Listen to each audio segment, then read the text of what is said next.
What's going on, everyone? Welcome back to the Let's Talk About It podcast. If you're new with us, we drop new episodes every first and third Friday of the month. And if you've been rocking with us for a while, please go ahead and rate and review this pod. Go ahead and not just comment below any takeaways or questions you guys may have, but you can also listen to us on Apple and or Spotify. And on Android. And on Android, yeah, exactly. Hence and on flip phones, the Spotify. Yeah.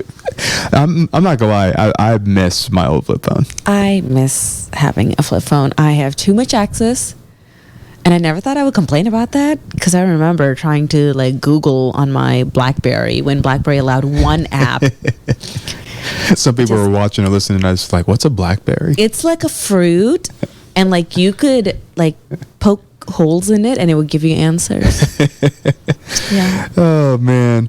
Well, I just want to go ahead and dive in actually for today's episode. Is it nose to toes? Nose to toes, yeah.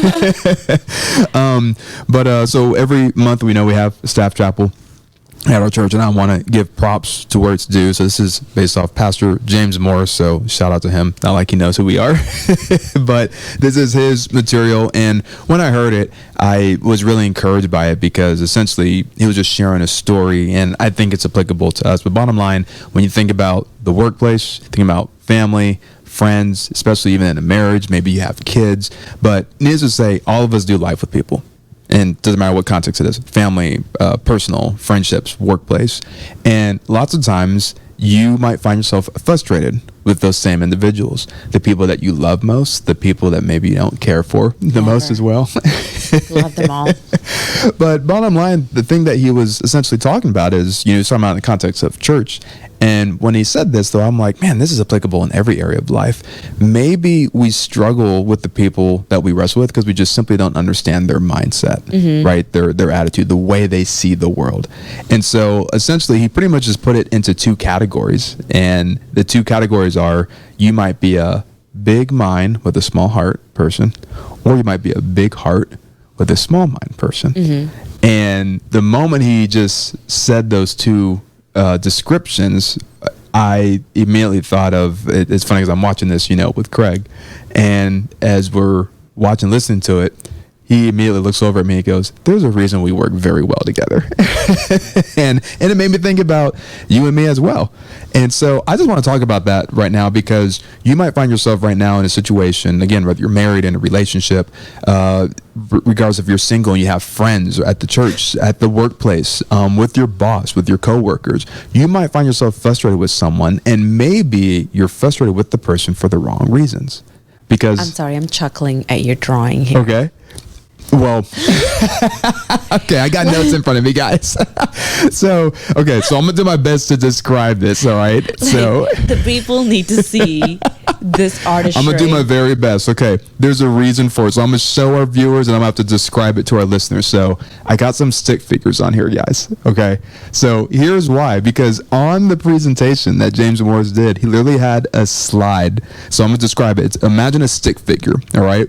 And so the first person that's a stick figure of, it's a stick figure of someone who has a big head and a small heart. So he literally drew a stick figure, but imagine this stick figure being this overly exhausted big head on top.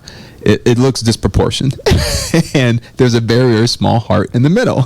So that's how you might describe that person as a big mind with a small heart.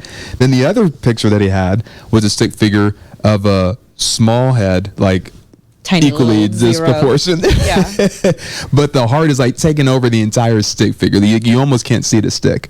But what he was saying is we need both. Yeah. And before I dive into the descriptions of it, so I want you to pay attention to not just the descriptions so you can identify who you are, but also pay attention to maybe the other person you might be struggling with, to include the people you love, right? This might be, again, your spouse, kids, brother, sister, family member, whomever, but just listen to where you're at in the story. But before we do, I want to give context. What is the greatest commandment? You know this. Which one? What do you mean, which one? Well, there's the love God, love people. Right. That's and then, isn't there also the whole go into all nations? And that's the greatest commandment. You mean the Great Commission? Oh, yeah. Right. So the greatest commandment and greatest commission, or Great Commission. Got so the it. greatest commandment is you must love the Lord your God with what? All your heart. And all your mind. Yeah, that's it right there. All your soul. You can keep going, but I'm going to focus on the first two. Okay. So here's the point. Jesus says, remember, this is asked by the Pharisees for context. So not only does Jesus answer the question, he's setting it up by saying, you must love the Lord your God with all your heart and all your mind, which means not only is there room and space for both are required. We are called to love the Lord our God with all of our heart and with all of our mind. And I actually did. Oh, shout out to the fire department. They're literally going I don't think there's ever been an episode yet where there isn't sirens going off in the background.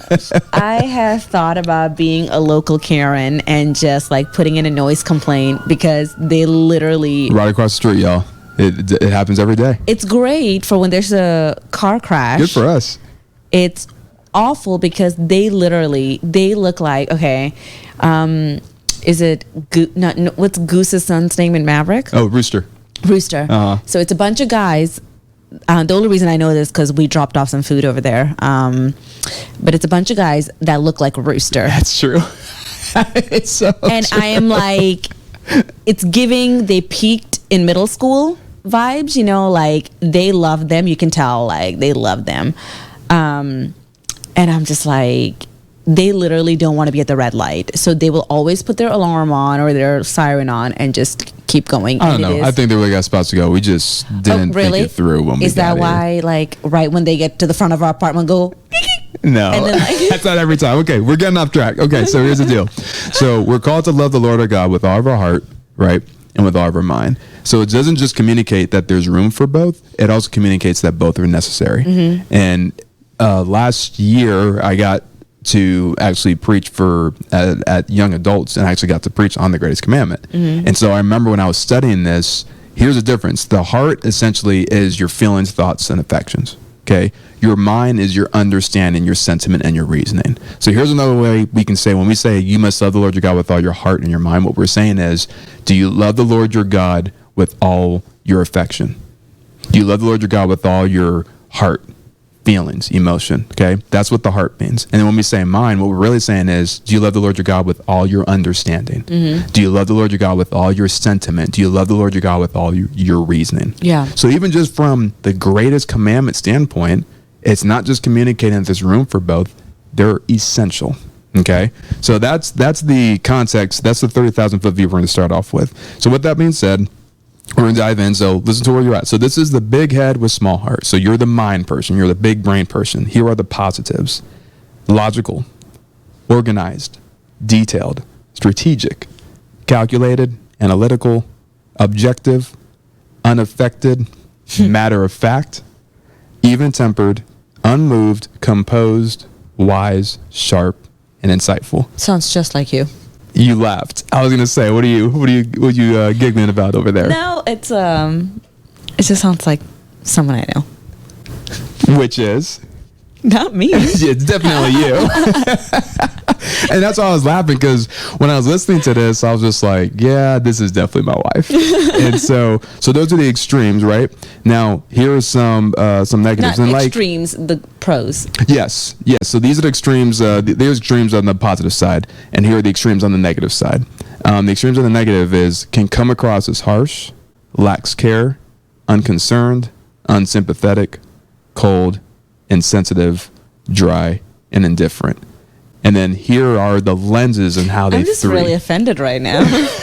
Okay, let's talk through that. What are you offended about? I'm like, that's not true. Like, I've worked to be better at all of those. So okay, so when you say that's not true, what are you referring to? Okay, all of it. Okay, let's be real. Let's be honest. Let's pull the onion back. Let's let our people into our world. When you hear can come across as harsh, lacks care, unconcerned, unsympathetic, cold, or insensitive, has there been a moment in your life when you were unhealthy, when you have been referred to as those things? Here's the thing. So I think the part that frustrates me is even when I'm healthy, mm-hmm. I feel like people are bound to perceive me a certain way because of how I carry myself. Like, what is the word I always use with people used to describe me? Intimidating. Mm-hmm.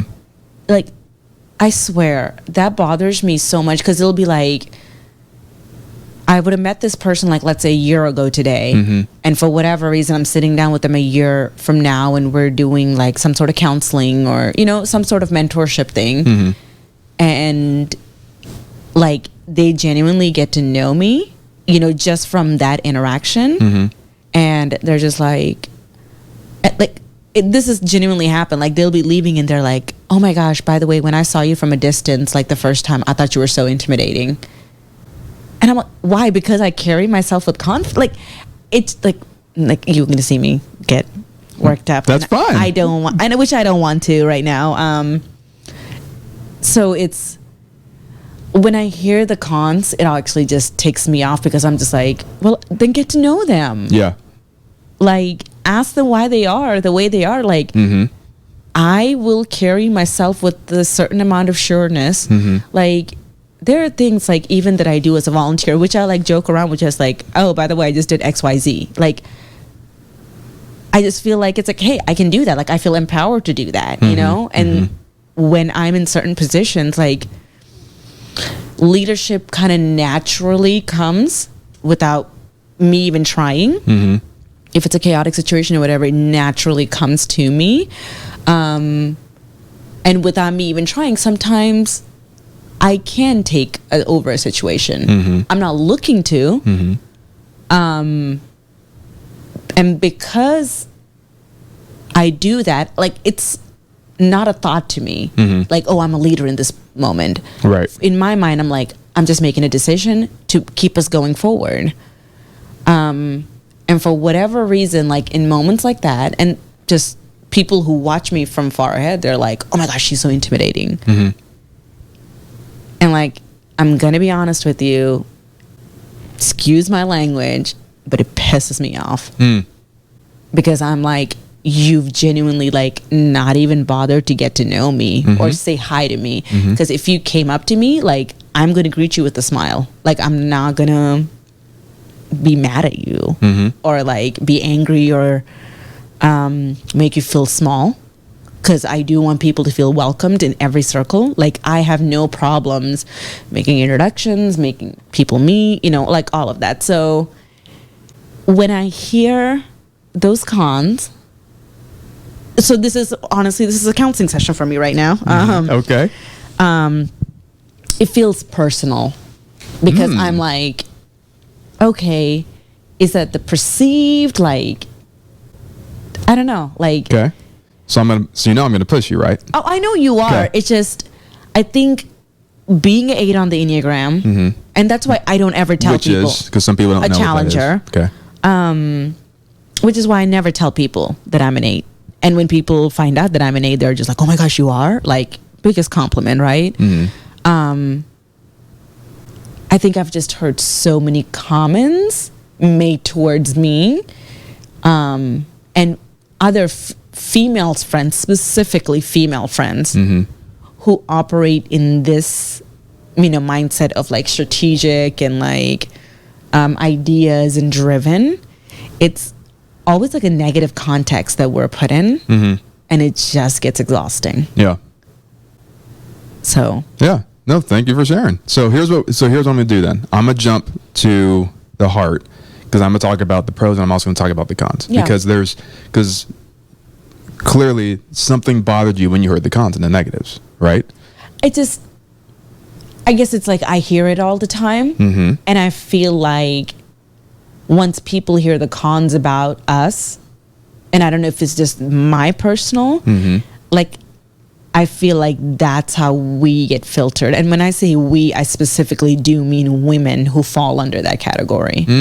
Okay. Like, I'm not even talking, you know, about men or whatever. I am specifically talking about being a woman who falls under a particular category. And I am always led by someone from the negative context of what they've read about my personality type. When you say led, meaning, because you said you feel like you're led by you. Like a boss or Okay, got it. That's what you mean. Someone I mean, who's- literally someone leading you. Yeah, someone Yeah, who's understood. in more of a leadership position than me, like how they deal with me Got it. is from that. Like you feel that oftentimes when you're being led that they're leading you from the negative side and not paying attention to your positives. Right. It's just like, hey, I can bring both sides. Mm-hmm. And also like it discounts the amount of work. And I think that's what like ticks me off even more Mm-hmm. is it absolutely discounts the amount of work that I have done. Like I was having a conversation with someone today and they talked about how like calm I am during certain situations, how I don't give emotional responses. Mm-hmm. And then they're like, oh, well, like, I guess it's my age and like all the things I've experienced and just, they had their reasonings and excuses. And I looked at them and I asked them, I was just like, do you not think I feel the things that you feel? They're like, do you? And I said, absolutely. Mm-hmm. I absolutely feel everything that you feel. The level of frustration you feel, the level of sadness and anger or whatever. It's just I've really like trained myself not to respond from that. Like I've learned to honor it and listen to it, but not to give my first response from what I'm feeling. So just as a female, sometimes I feel like we're oftentimes look through the filter of the cons and never given credit for the work that we actually do. I would challenge you on the never. We have to be careful. Rarely. Using, okay. I'm just saying we got to be careful using that type of I know. language. So let me give the other side as well. The big heart with small head, because we're going to talk about the positives as well as the negatives there. Did I just do an emotional response? Oh my gosh. I just said I was not emotional and like, I think I just gave an emotional response. Well, here's why I want to talk through this part, because I want to string it back to a couple of things that you said, and I want to also affirm a lot of those things you said. So for the big heart with small heads, the positive extremes are trusting, loving, caring, concerned, sympathetic, empathetic, thoughtful, passionate, charitable, generous, serving, listeners, connected, idealistic, helper, kind, loyal, relatable. The negatives, the extreme negatives, are emotional, non-logical, relationally biased, lacks production, moody, lacks accountability, non-confrontational, shies away from hard conversations and decisions. Right? So, knowing that's true, and it's funny, the last two words, it shies away from hard conversations and decisions, confrontational. When unhealthy, that is absolutely me. When unhealthy. At the same time, to your point, right? This wasn't in here. I'm gonna throw another one in here that can be a negative regarding the heart side. Pushover. Can be, what's the word? Because I've heard this too. You shared this with me on behalf of some of your friends. So on your side, where the thing that you didn't like, where it's that cold, harsh, right? And you said you've done some things to work through that, and sometimes still you feel that people still see you that way. On the same side, I feel that with this. Though some people have known me years back, right, as avoiding hard conversations, not wanting to make decisions, avoiding confrontation. I've equally worked just as hard to do that, yet I can be labeled as that. So here's where I'm going with it. I remember one time, a couple times actually, and it's not the first time I've heard it. You shared with me how some of your girlfriends thought that you were the pants in our relationship. Right? Like, oh, Juby just walks over, Mark. That's not the first time I've heard that. Right? And so keeping it 100, right? A buck back, that generally ticks me off. Yeah.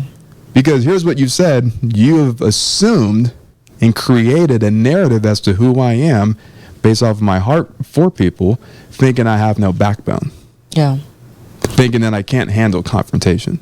Thinking that I can't handle tough decisions. It's not my immediate go-to. But just because it's not my immediate go-to doesn't mean I don't have the capacity to do it. And it's what I'm saying is it's the same with you. And so this is actually the purpose of the conversation is exactly this right here. It's just because it's there as a extreme negative and an extreme positive, it also doesn't mean that it has to stay there. And that's the point.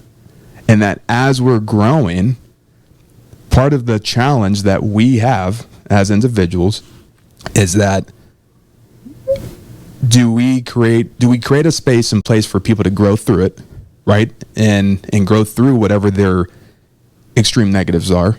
And then as well, do we equally celebrate it when they actually do? Yeah. Do we actually pay attention? So on your end, when you're identified as someone that's intimidating, and I'm identified, granted, I might be identified as someone's welcoming, but I've heard a lot of times, oh, I thought Mark was a pushover. Guess what?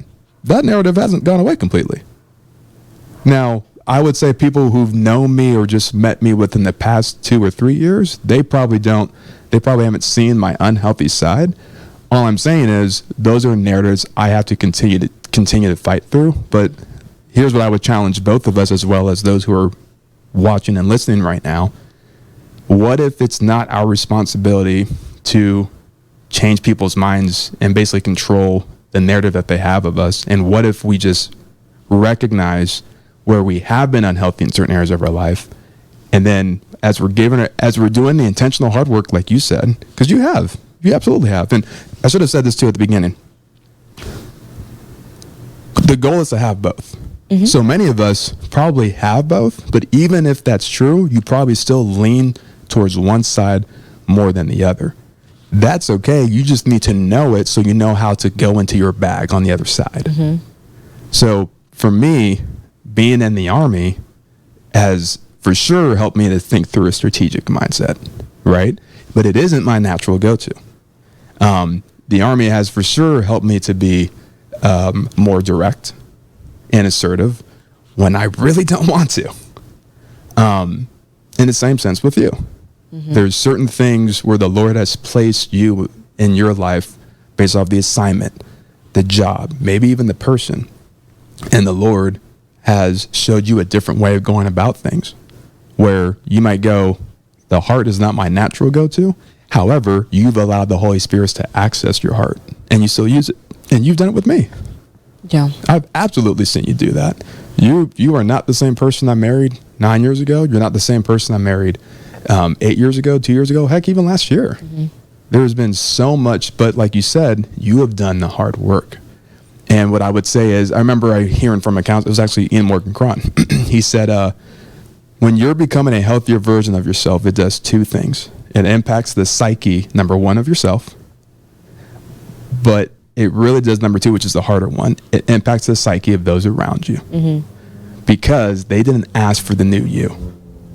And the thing that you just communicated earlier, your frustration is what you just said. I've done so much hard work to not be this, yet people still want to identify me as this because of what, quote unquote, they may have experienced in the past.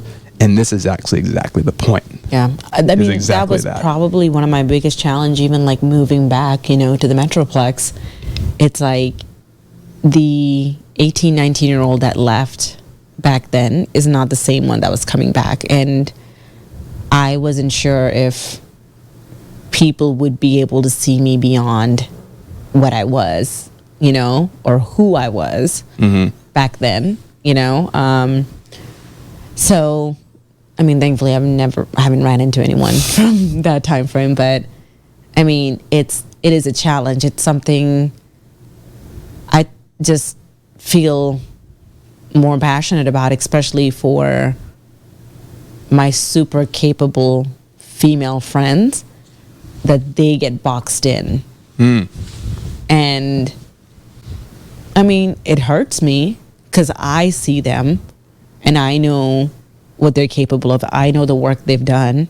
I know the work I've done. But to see them and even me being dealt with and being led in a way that the person who's doing the leading only knows like the negative side, just because we put our foot down once. So maybe this is the conversation we need to have then. So here's the question. And I do want to include, granted, so clearly, if you guys didn't know, I'm the heart person, Juby's the mind person. and I would say you and I both have done a lot of growing to not just understand, but also implement the other side. I will say this. I have a lot of guy friends. And heck, most of my guy friends are mine before heart. And they just wrestle, tap into the emotion side, or the heart side, and vice versa. There's a lot of people who are heart, and maybe you're way more heart, and you have very small, on the mind, and that strategic side, that process side, that system side. So maybe this is the question, the conversation we need to have then. What does it look like then for us to make space for that? Like, how do we do that? Because what I'm saying is, what I don't want it to do is it's not, I can't change like your girlfriend's minds and opinions of what they've had on me. Now, over time, you share with me, they come back and said like, oh, then I got to know him and he's actually XYZ. But I guess what I'm saying is, I wasn't trying to live a different life to prove that to them. Yeah. I'm just living my life based off of, and really this is bringing it back to the Lord through the Holy Spirit. This is where we have to go. All right, God, here's these things that I have identified with once upon a time. And if I'm being real, to this day, it's still there. There's still those moments where I'm like, I don't want to have this conversation right now. It doesn't mean I don't have it. The difference is my willingness to have it is higher because there's tools I've learned in the past to implement. So how do we do that? Like, what does it look like then to work through these false narratives, basically, that other people, how do we manage that? How do we manage the opinion of other people when we become a healthier version of ourselves? Maybe that's what I'm asking. It's funny. I was having coffee with one of my cousins yesterday, and we had somewhat of a similar conversation. I don't think as a woman, like, I'll be given the leeway to be a strong, independent one, like, that puts her foot down. Like, I could be the nicest person in the world, but once I put my foot down, it's just like, oh, she's this, she's that, but like, what we were talking about was like, we don't think men ask that, like, the questions that we ask ourselves as women of like, well, what if somebody does this, or like, what if somebody thinks this of us, they just do. Like, they don't stop to be like, oh, what are people going to say about me when I do XYZ? They just like see a goal and they just do it. Being more that way and realizing that there will always be noise around, and you just got to learn to, I guess, have a tough skin, but also just be like I guess you just got to know yourself to know that, like, what you know about yourself has to be good enough and true enough. Because I guarantee you, there are people in this life who will probably never see it from my perspective of how I've changed. And I can't put my life on hold because of that. So I have to just live life and be like, I hate this saying, but like, be my most authentic self, but really, like, not question parts of me and be like, oh my gosh, like, why, I can't be XYZ. Just be like, hey, like, I know I have the heart, but I also have the mind. And I have to be okay if, like, the mind part is in function right now, in certain situations. Like, I'm trying to say stuff without, like, without being too, like, Well, that's the point. Yeah. The point is that if you are a heart person, this is exactly why we're having the conversation. Yeah. If you are a heart person, so think about this. Think about a company, an organization that has just heart people. Right. Let's talk about the positive side of it. The positive side of it is it's a quote unquote safe place. The positive side of it is that you're going to be heard. You're going to listen, right? The positive side of it is there's probably going to be high level relationships, right? And people are very aware of where one another is at. The downside of it, this is extreme, okay? assume that there's a business organization, a church, where all they have that's leading and running the organization / church are high heart people. Okay. There's no strategy though. There's no systems. There's no process. This kind of goes back to what we talked about earlier. I talked about stewardship, that when you think about systems and processes, Noah's ark was a system that the Lord gave Noah. The tabernacle was a system that the Lord gave Moses. The temple was a system that the Lord gave David and had it built through his son. Yeah. Right? These were in every system that the Lord ever created. Was Jethro, when he looks at Moses, like, what you're doing is not good. In Exodus 18, right? Mm-hmm. Put some men over 1,000, some over 100, some over 50s and 10s, right? Leave those smaller matters to them and let them make the decision. That was a system and a process that Jethro gave Moses. So here's the point. Every system that God ever implemented in the Bible was there to guide, steward, and lead his people, right? And they only got a system because the person had a heart for the Lord. And because the person had a heart for the Lord, he had a heart for people.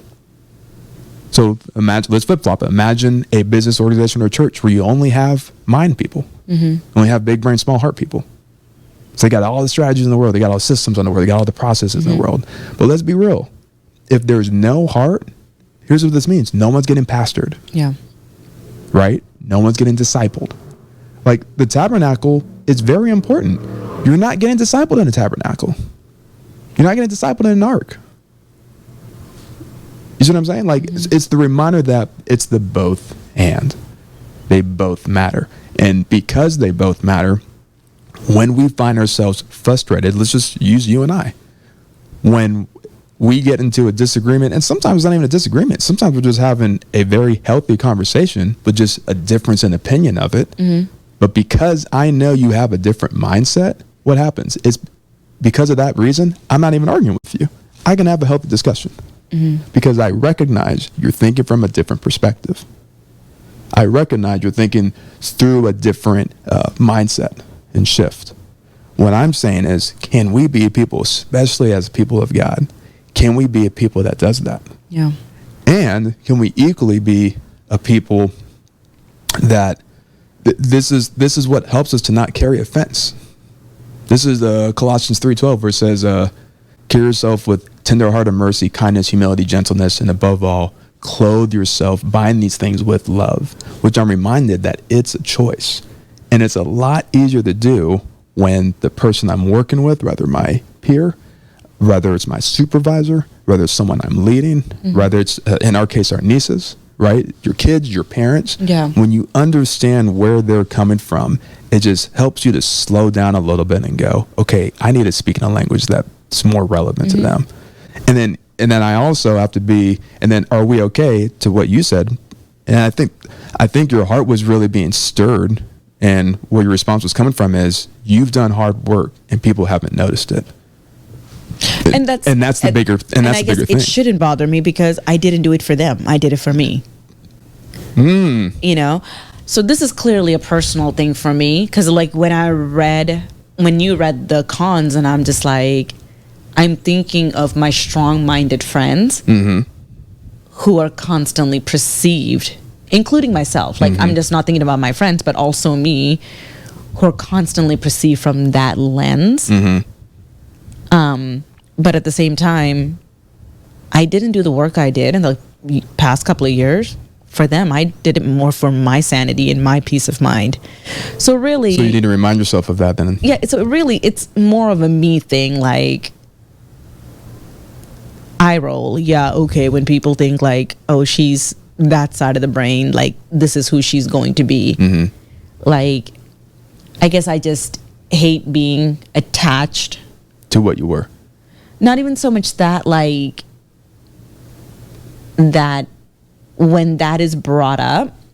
Okay, so for example, like let's say we were in you and I were working together for a company, and you know, like we were just working for a company, right? And we had someone come in, and we have them do the talk, in this particular talk. just from past experiences, when people figure out like, hey, she's more head, I feel like I am now looked at the lens of the negative side of it, instead of making room, saying like, hey, she might be like more heady, you know, but also she's done work, but also like we need her. Like, I feel boxed off once people find out like the negative connotations. I guess that's where my frustration comes from. So here's where here's where then I would challenge that. That's not your responsibility to manage. Yes and no. Like, if you're trying to like do work and the people above you won't just let you be that version because they have this preconceived notion, it is harder to do work. For sure. Of course. So, okay. So what you're talking about is this then. Like anything in life, right? Yes. To answer your question, absolutely. Anything can be weaponized, babe. And that's what you're talking about. That's a good word. I feel like... yes. For sure. Okay. So that's exactly what it is. I feel like once... And maybe it's their lack of security. It 100% is. I guess I'm just so sick and tired of being led by other people's insecurity and them weaponizing my weaknesses and the things that I've opened up about and been open about, like being used against me. So it honestly makes me shut down. And it's just like... that's totally fair. Yeah. I totally hear you. So, okay. So thank you for sharing that. Thank you for being open and vulnerable to share, because I'm willing to bet there's other people who feel the exact same thing. So because we know that's true, anytime you do things like this, personality assessments, the love languages, all that stuff, right? You're absolutely right. Anytime you learn the strengths as well as the weaknesses, the healthy side and the unhealthy side of those things, that's what makes vulnerability so hard, is exactly what you said. What makes vulnerability so hard is that I gave you the keys to use anything I just said against me. And you're right. That's what makes it vulnerable. Yeah. No one wants to be, because what you're doing is you're actually you're relinquishing control. I get stuck with insecure people. Well, but so here's where I'm gonna push back, babe. Not always. Well, okay, here's my point. We all do. Yeah. Everybody does. But and that's the point. It's insecure people in your life are not going away. And that's what I mean by that. It's not your job to manage them. I can only manage so here's the thing. You ready? It's not going to be the last time I hear, oh, Mark's a pushover, Juby wears the pants in relationship. It ain't going to be the first, it ain't going to be the last. We haven't heard it in years, though. We haven't heard it since pretty much like the beginning of our marriage. I heard about 2 or 3 years ago. But here's my point, though. The when it happened again, the difference was I didn't wear it, because to your point, I know who I am, and that's where I'm going with it. When you start changing and becoming a healthier version of yourself, you said earlier you didn't want to be boxed in. You ready? We're already in every single one of us already in a box. I know, it's my 8. Like, I don't like. I understand, but here's the point. We all need to accept this. You ready? I'm gonna say this because people do not want to hear this. You're in a box right now. Every single one of you are in a box. Here's the difference. When you know what this is, so this is my passion coming out on purpose. The purpose is when you have information, you now know which box you're in, so you can get out of it. You're in a box. Everyone is. The goal is to have this information, know which one you're in, so you don't stay in the box. It's not a question of if you're in a box. It's you are in a box. Which one am I in, so I can get out of it? And guess what? When you break out of it, people are still going to try and label you to the previous box you're in. Yeah. And what I'm saying is that ain't our job. Yeah. Usually when it's a touch and go relationship, I don't wear it. But when it's a relationship that's like constantly around. For sure. That's what hurts the most. And they're just constantly spewing what they think is the worst of you over you. It's like, bro, like, do you see any good? You know? So yeah. Yeah. No, absolutely. So it's essentially that this goes back again to the psyche piece. When we change to become healthier versions of ourselves, it doesn't just mess with your psyche. Messing with your psyche is the easiest part, actually. It's when it messes with the psyche of others. Because again, they did not ask for the new you. And that's actually the harder part. And so when people still want to keep, this is actually what the Apostle Paul went through. This is exactly what he went through. In Galatians, when he talks about he went, to Damascus, before he went to Damascus, and he was away for 3 years. Then he comes back, right? Everyone's going like, bro, weren't you the dude who was persecuting everybody? Weren't you the guy who was murdering people? Like, this is the same guy. And then he did. He owned it. Like a rat-ta-ta-ta. And Paul didn't what I liked about it, that he didn't run from it. He didn't dismiss it. He said, I did. And not only did he say he did, he doubled down. He said, I was the chief. I was the biggest one. You're right. I did all those. I was the persecutor and I was the murderer. But now, I'm a new person. I'm a new creator. And he knew that he could not tie what once was to where the Lord was taking him. I think it's very appropriate that he's the one where we get the verse where it says, I forget everything that lies behind me and I press forward. I'm moving forward. I think the Holy Spirit did that on purpose. So out of any apostle, out of any disciple used, he did it with Paul. So Paul's saying, like, I'm not paying attention to my past anymore. Yeah. Y'all can. Yeah. Y'all can keep going ahead and saying, like, aren't you? And I'm going to say, yeah, that was me. I don't do that anymore. And now we have one of the greatest apostles of all time, simply because he recognized which box he was in and had a radical transformation with Jesus and got out of it. Yeah. And that's what I'm saying is that's all of us. Yeah. Regardless if we're on the heart side or on the mind side, listen, you're in a box, recognize which one you're in, and invite the Holy Spirit to get you out of it. And when you break out, not if, notice I said when, I speak that over you. When you break out of the box with the help and leadership of the Holy Spirit, it is not your job to manage the expectations of other people. We can't. By the way, this is a current/former recovering people pleaser. If anybody, like, when I think through, like, man, what's so-and-so going to think? Trust me. So I'm talking to myself right now. Like, this is a reminder for myself. It's just, it's not our responsibility to manage the voices and narratives and opinions of other people. I can only manage my own. Yeah. And that's where the Lord that's where we have to stay dependent on him. I want to read this real quick. It's the story of Lazarus, which we know, where he's dead, for 4 days, and he comes back in, right before he raises him from the dead, because it's Mary and Martha, and it's two responses. Martha. I love this. What did I say? Martha. Did I say Martha? Yeah. Oh. I was like, I'm pretty sure it said Martha. It's a southern way to say it. Mary and Martha. So Jesus comes in, and this is Martha's response verse. So Jesus said, our friend Lazarus has fallen asleep, but now I'll go and wake him up. So he goes down, he arrives at Bethany.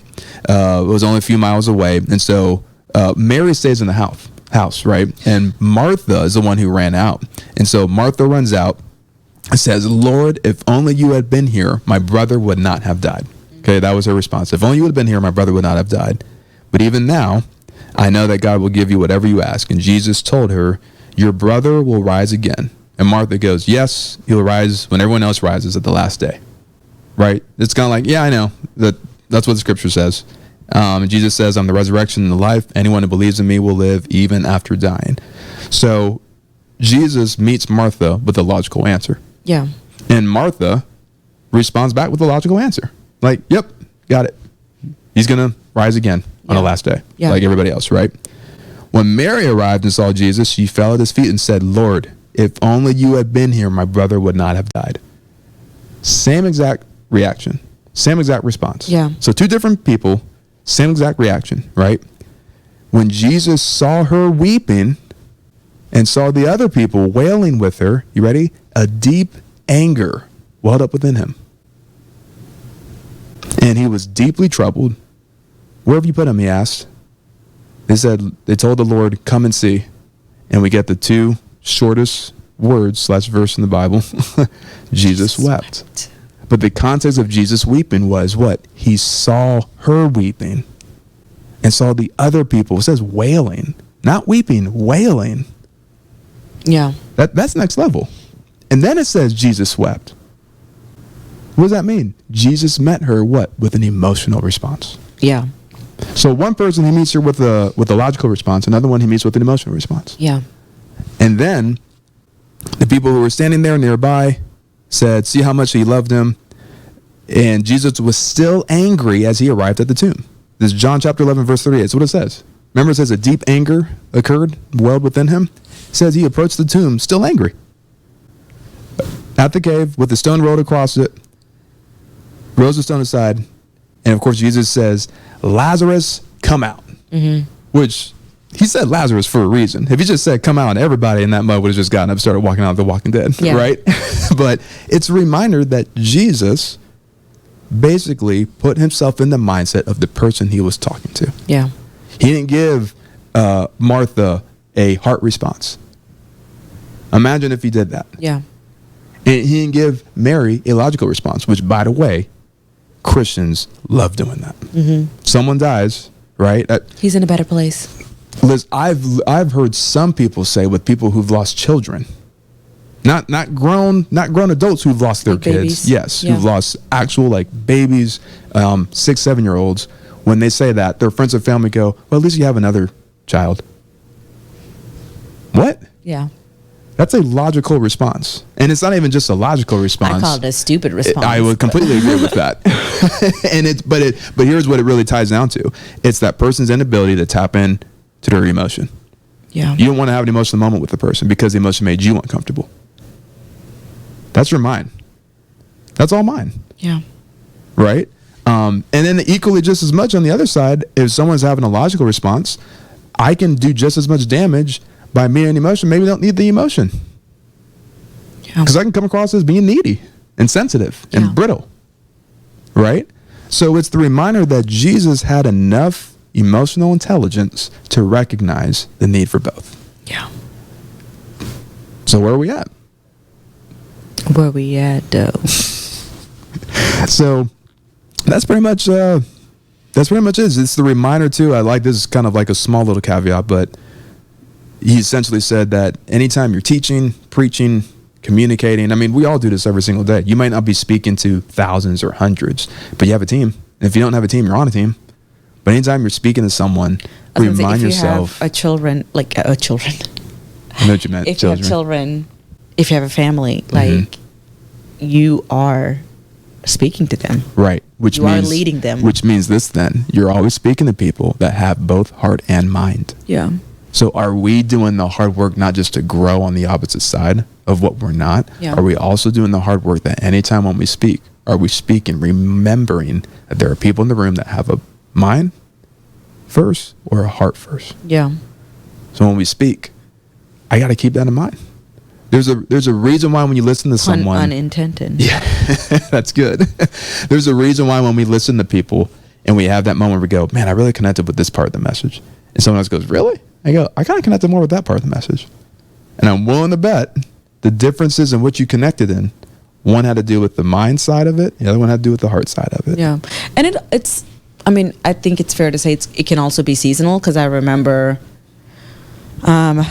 we were walking through somewhat of a rough season, and we were at a church, we were visiting, and like the preacher, usually I would love what she said, but it was so mind, you know, like, well, if this and this and this, then you need to do this, and I'm like, yeah, but you have people in your congregation that are hurting.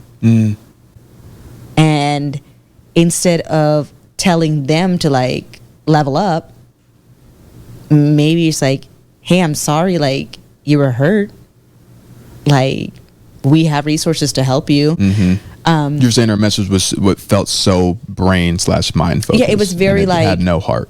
Yeah, to me, right. It came across as there was no heart, because I remember walking away thinking like, usually I would like a message like that. It's very to the point, like very black and white, straightforward.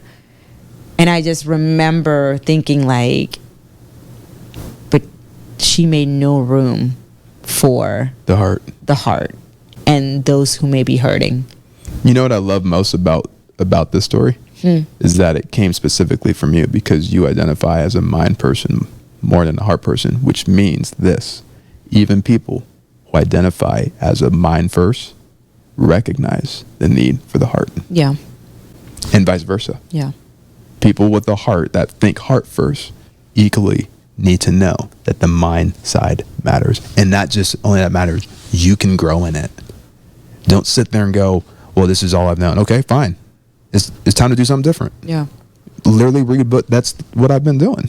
I'll read things that's different from my mindset. There's a reason why I watch and listen to things and people that are strategists. I listen to people like Patrick Bet-David. That dude is all mine. Are you kidding me? Because he just thinks differently. I'm constantly listening to people that are on the opposite side because I refuse to stay in the box that I started off in. And remember, here's the thing, guys. Once you recognize where you're at, it's a diagnosis. And a diagnosis is a start point. It's not the end game. Mm-hmm.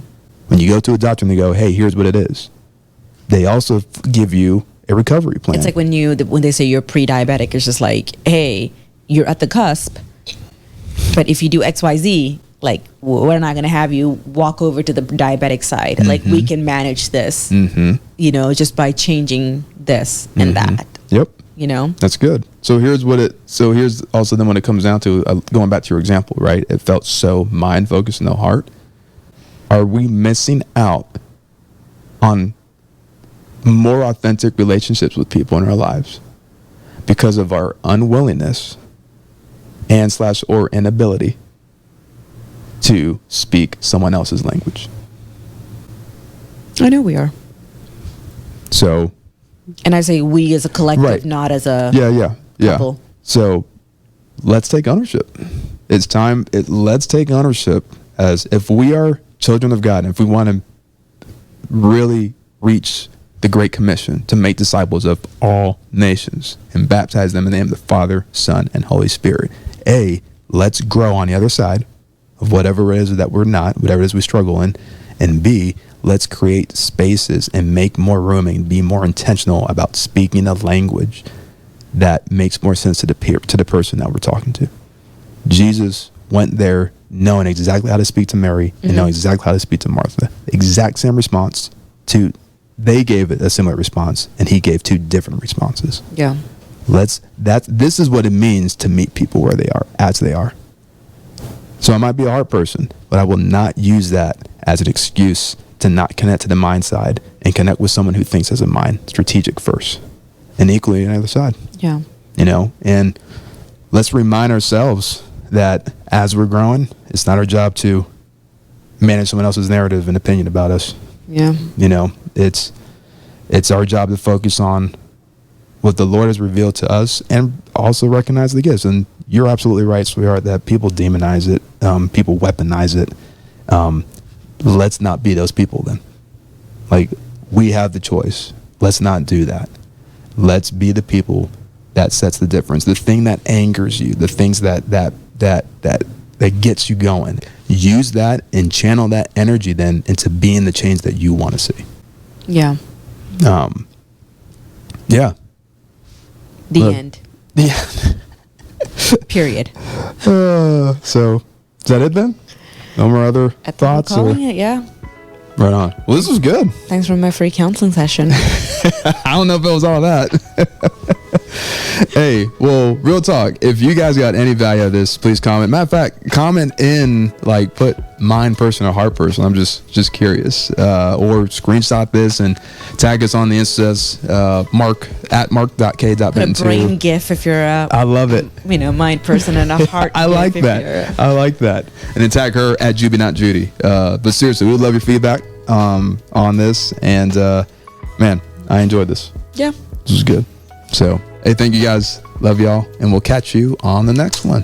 Bye. Peace. Y'all, thank you so much for tuning in. If you want to see more clips, check out over here. Want to see full whole episodes, check out over here. Otherwise, we will catch you guys on the next one. Have a great day.